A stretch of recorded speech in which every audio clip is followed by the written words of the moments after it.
চোরের মায়ের বড় গলা। কই গো তোমার সাথে একটা গল্প। এইটা কি?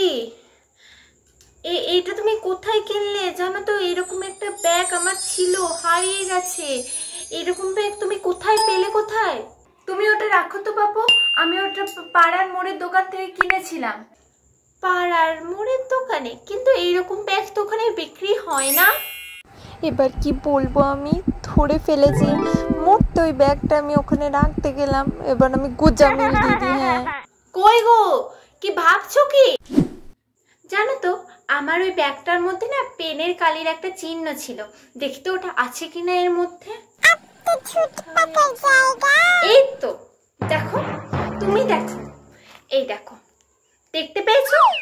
তার মানে এটা আমারই ব্যাগ। তুমি আমার বাড়িতে এসে আমাকে চোর উপহার দিচ্ছ। বললাম না আমি ওটা দোকান থেকে কিনেছি। চোরের মায়ের বড় গলা, তাই না? তুমি যাও তো এখন, সন্ধ্যাবেলায় আমি বিরক্ত করতে এসেছি আমাকে। আমি চলেই যাচ্ছি, আর যাওয়ার সময় পাড়ার সবাইকে বলবো তুমি চোর, আর আমি আবার আসবো। তুমি নিশ্চয়ই আমার বাড়ি থেকে আরো জিনিস সরিয়েছো। যা যা, দেখবো তোর ঘরের জিনিস কি করে আমার বাড়ি থেকে বের হয়।